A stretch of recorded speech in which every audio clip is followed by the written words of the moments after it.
Bonjour mesdames et messieurs, c'est le coach Varicia, votre mindset et votre lifestyle coach. Comme ça, j'ai envie de te parler un peu ce soir, ce matin, quelle que soit l'heure de la journée au cours de laquelle tu écouteras cette vidéo.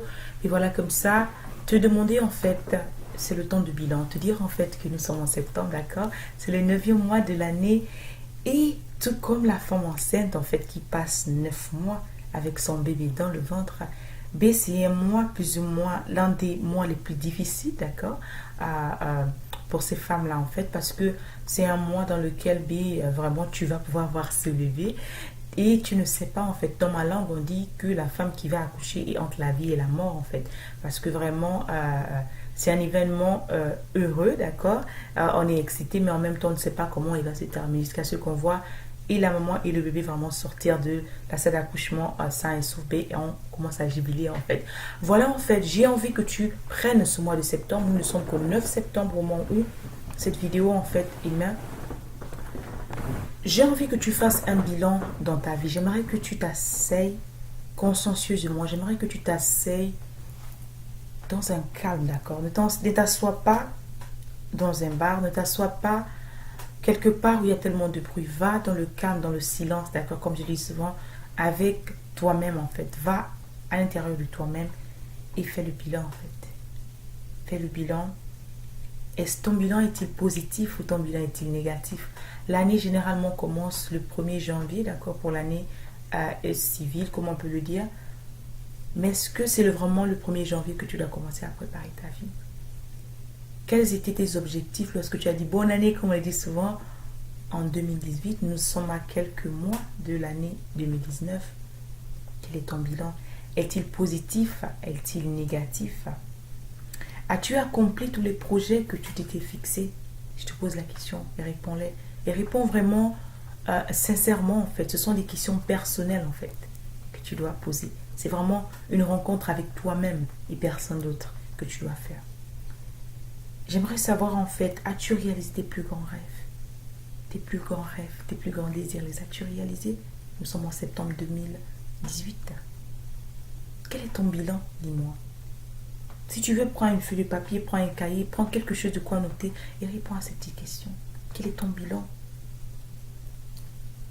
J'étais toujours en train de me poser les mêmes questions.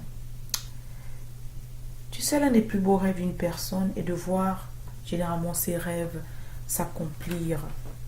On veut que vraiment sa vie devienne meilleure de jour en jour. Aujourd'hui, nous sommes dans un temps où vraiment il est temps qu'on prenne, comme on dit en français, le taureau par les cornes. Il est temps vraiment qu'on arrête, comme je dis souvent, de pointer le doigt de l'extérieur. Il est temps qu'on arrête d'accuser soit le pays dans lequel on est, soit ce qui s'est passé il y a quelques années, soit la situation dans laquelle on est en fait. Parce que ce soit la situation, que ce soit le pays, que ce soit quoi que ce soit, c'est nous d'abord, le premier agent. Donc j'aimerais qu'aujourd'hui tu prennes ta responsabilité en faisant vraiment ce petit examen de conscience, que tu prennes conscience que c'est toi en fait, c'est ta vie. Et ta vie, comme je dis souvent, tu en es responsable. Les autres ne sont que des petits agents en fait, tu es responsable de ta vie. Donc j'aimerais vraiment que tu prennes cet exercice que je te dis consciencieusement vraiment et que tu ne joues pas avec parce que c'est ta vie en fait, c'est la vie de personne d'autre. Et non, aujourd'hui nous sommes trop dispersés. Aujourd'hui nous voulons aller partout. Nous voulons faire les mêmes choses que tout le monde. Nous voulons écouter la même musique que tout le monde. Nous voulons porter les mêmes vêtements que tout le monde. Nous voulons écouter tout ce qui se passe sur Internet, regarder tout ce qui se passe sur Internet. Et là, on veut être partout. Tu n'as qu'une seule tête, comme je dis souvent. Tu n'as que 2 pieds, 2 mains. Tu ne peux pas être partout à la fois. Et en même temps, tu n'as que 24 heures. Donc ton temps, il est limité. Tu veux suivre tout le monde, tu veux faire comme tout le monde, tu veux avoir les mêmes choses que tout le monde. Mais raison pour laquelle tu es dispersé, parce que comme je dis souvent, tout est question d'énergie. En fait, ton énergie, il est dispersé, tu n'es pas concentré en fait. Et généralement, lorsqu'on n'est pas concentré, c'est lorsqu'on n'a pas de but en fait. Généralement, lorsqu'on n'est pas concentré, lorsqu'on suit tout le monde parce qu'on ne sait pas qui on est. Généralement, lorsqu'on est dispersé, lorsqu'on veut faire comme tout le monde, il y a comme un manque de confiance en soi en fait. Souvent, ces personnes-là sont désorientées sans s'en rendre compte en fait. Émotionnellement, ce sont des personnes généralement qui sont, je peux dire, qui sont un peu confuses. C'est peut-être une personne intellectuelle, donc intellectuellement elles sont bien, socialement elles sont bien, mais émotionnellement, d'accord, l'énergie même motrice même n'est pas là en fait. Donc elles vont au travail tous les matins, elles ont peut-être une situation civile normale, mais elles sont vides à l'intérieur. C'est-à-dire qu'il n'y a pas de GPS, il n'y a pas une motivation intrinsèque. Parce que jusque je suis convaincue qu'on ne peut pas te motiver. Tu dois avoir d'abord quelque chose à l'intérieur de toi, toi-même te lever. Parce que, oui, tu écouteras les autres, tu diras ceci, mais il faudrait qu'il y ait un événement, il faudrait qu'il y ait une prise de décision. Et peut-être ce qu'on nous dit, on n'est pas habitué en fait. Que tu dises, oh, j'en ai assez en fait. Il faudrait que je change, il faudrait que je fasse quelque chose. Ma vie ne peut plus être comme ça en fait. Et ces prises de décision, souvent, ça se prennent au milieu peut-être d'un chaos. On attend souvent le pire des cas. Moi, je te dis de ne plus attendre le pire des cas. Aujourd'hui, tu n'es plus dans ce stade-là où tu n'avais pas les informations. Aujourd'hui, tu n'as plus d'excuses. Je suis là pour t'aider. Si vraiment tu es là, ta tête, comment dire, tu es crispé, tu es stressé, tu es confus. Il est temps de te faire accompagner. Il est temps de vraiment te laisser assister. Il est temps de vraiment voir quelqu'un qui a été dans la même position dans laquelle tu es. Imagine ta vie lorsque tu es relaxé. Imagine ta vie lorsque tu n'as plus de soucis en tant que tel majeur qui mène ta vie. Imagine une vie plus ou moins parfaite dans le meilleur des mondes. Imagine-toi vivre tous tes rêves possibles. C'est possible de le faire. Mais toi, tu dois prendre la décision d'abord de te rattacher à ces personnes-là, de te connecter, faire cet effort. On dit aide-toi et le ciel t'aidera. Ce n'est pas en restant dans le confort de ta maison, ce n'est pas en restant à ronchonner tes problèmes tous les jours que ça va passer. Non, seul tu ne pourras pas. Seul tu essaieras, tu iras quelque part, mais tu prendras du temps. D'accord, nous sommes là pour ça. J'étais là en fait, et ce dispersement et tout fait en sorte que beaucoup de personnes ont les mêmes résultats, parce qu'elles vivent une vie monotone. Elles font les mêmes choses tous les jours. Donc, les mêmes activités, d'accord? Les mêmes pensées, les mêmes actions, les mêmes fréquentations, la même alimentation, mais ça produit les résultats que ça produit en fait. Ça produit des résultats parce que c'est comme si tu faisais un cercle, en fait, tu vas du début à la fin, le cercle n'a pas de début, le cercle n'a pas de fin. Donc, tu tournes en rond, comme je dis souvent, parce que tu n'as pas de plan.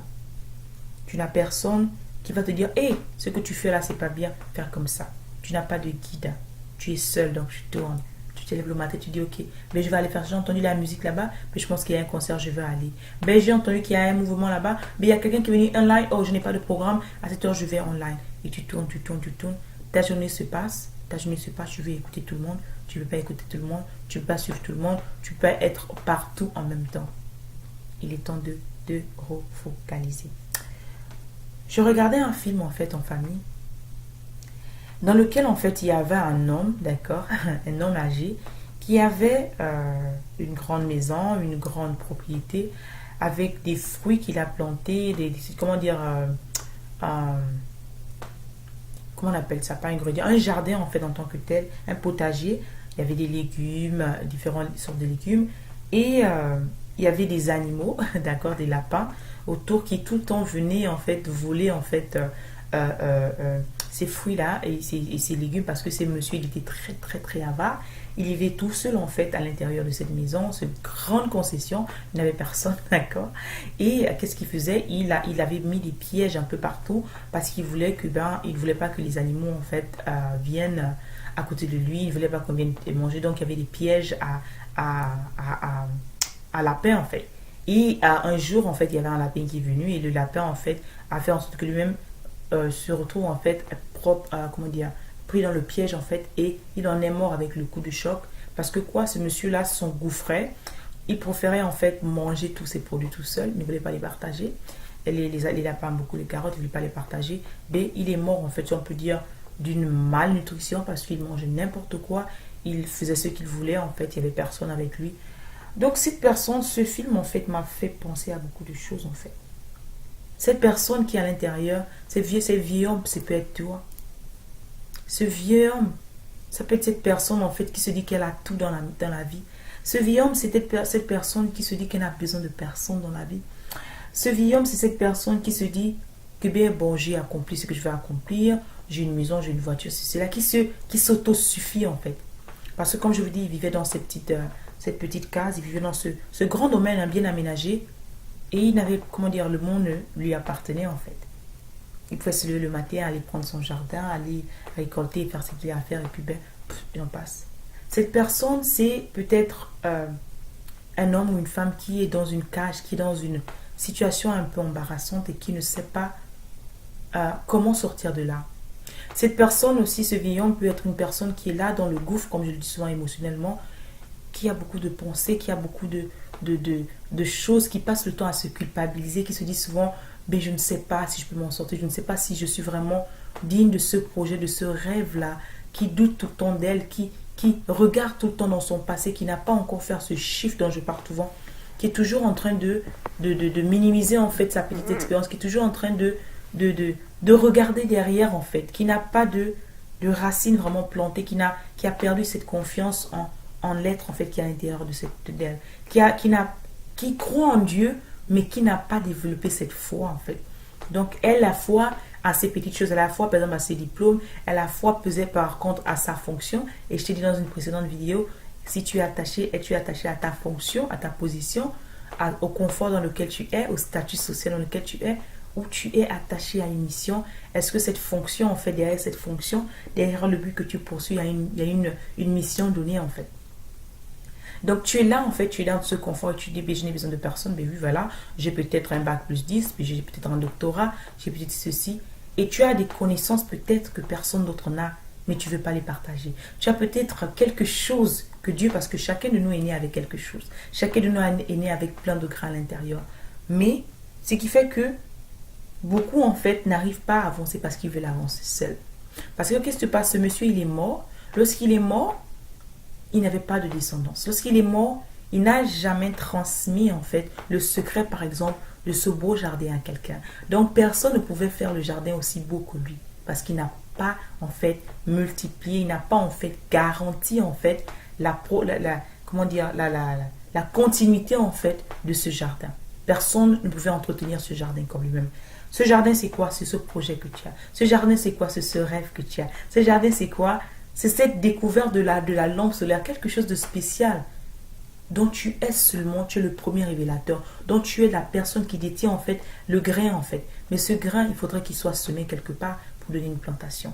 Mais lorsque tu te retrouves en fait comme ce vieillard enfermé en fait dans ta Bible, tu te mets dans une société en fait, d'accord? Même si on se dit que l'homme est libre partout, il est dans les serres, mais ces serres, j'appelle ces serres-là émotionnelles en fait. Tu es là parce que tu te soucies à toi-même. Et tout le temps quand je parle, je te demande de tuer cet ego. Tu es là, tu dis, tu te soucies à toi-même. Tu as des projets que tu as de l'argent, mais tu n'entretiens que ta propre parcelle. Tu ne te soucies pas des voisins. Tu as de l'argent, tu goudronnes, tu fais tout ce qu'il y a à faire autour de toi. Et le reste là peut être des matitis. Tu ne t'en rends pas compte. Ton monde, il s'arrête là où tu es. Cette manière égoïste de voir les choses, cette manière égocentrique en fait de faire les choses, fait en sorte que nous sommes en retard par rapport aux autres. Fait en sorte que cet esprit de jalousie en fait, parce que ça envie-le, parce que l'autre ne sait pas, lorsque tu ne perpétues pas, lorsque tu n'enseignes pas à l'autre ce que tu sais. Parce que ce que Dieu t'a donné, ce n'est pas pour toi, c'est pour ta génération. Lorsque, comme ce vieil homme, en fait, tu t'en vas sans avoir la garantie, en fait, que quelqu'un d'autre pourra perpétuer ce que tu as laissé, mais tu interromps, tu romps, en fait, la chaîne. Parce que l'humanité, c'est une chaîne, en fait. Tu viens pour quelque chose, tu sèmes ta graine et ta graine va continuer à produire des générations en générations. Lorsque tu ne fais pas ton travail, tu ne sèmes pas dans la vie de quelqu'un, lorsque tu n'enseignes pas à quelqu'un quelque chose, lorsque tu ne laisses pas un déposit quelque part, d'accord, tu interromps le maillon d'une chaîne. Parce qu'il va falloir que quelqu'un vraiment redécouvre en fait ce que tu as, parce que tu pars avec des secrets, tu pars avec ce avec quoi tu es venu sur la terre en fait, tu n'as rien déposé en fait. Raison pour laquelle Masmo dit souvent que le cimetière en fait est plein en fait de personnes qui n'ont jamais de livres, qui n'ont jamais écrit, plein en fait de gens qui n'ont jamais pu en fait, des public speakers qui n'ont jamais pu faire un message de Dieu, plein en fait de médecins qui n'ont jamais pu être médecins, plein en fait de beaucoup de choses, parce que tu es mort avec ce avec quoi tu es venu en fait. Tu es censé te libérer, tu es censé te vider en fait. Mais si tu vis toute ta vie en club étudiant, tu te dis ok, je n'ai pas envie qu'on devienne plus que moi.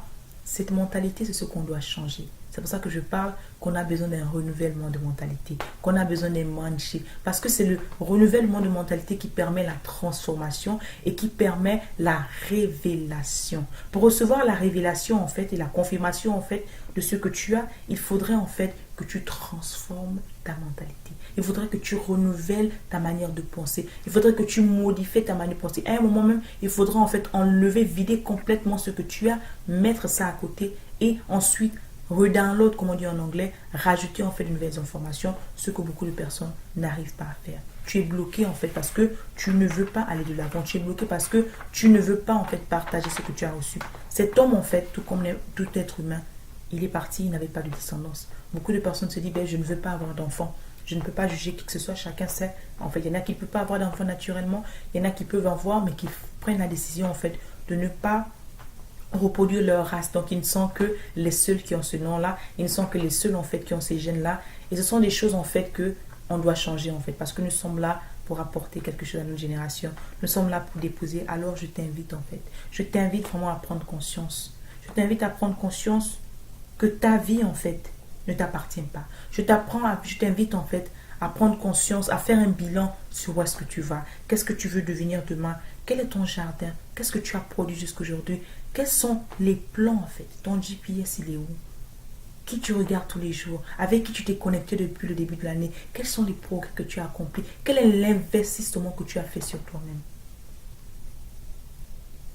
C'est ce que j'aimerais que tu poses comme question en fait. Alors comme ça, pour terminer, il y a l'ouverture de l'école des femmes qui va commencer officiellement le 22 septembre, d'accord?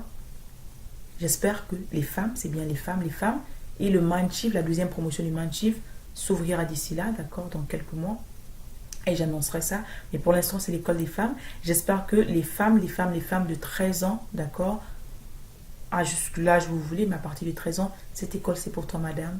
J'espère te trouver là-dedans. Et j'espère que vous partagerez cette vidéo avec une personne qui va pouvoir faire ce ménage parce qu'il est très important. Que nous tous nous fassions un bilan. Nous sommes à 9 mois. Tout comme cette femme, nous sommes à 9 mois. Il est temps que nous fassions le bilan de notre année en fait. N'attends pas la fin de l'année. Le bilan ne se fait pas le 31 décembre. Le bilan se fait maintenant. Et s'il y a quelque chose à modifier, alors je suis là. Je suis ton mindset coach. Je suis ta servante. Je suis là pour te servir. Je suis là pour t'aider. Je suis là pour t'accompagner. D'accord? J'espère te retrouver en fait dans mes formations. Tu as des questions, n'hésite pas à me les poser à ton service avec amour. C'est ta coach. Au revoir. Merci encore.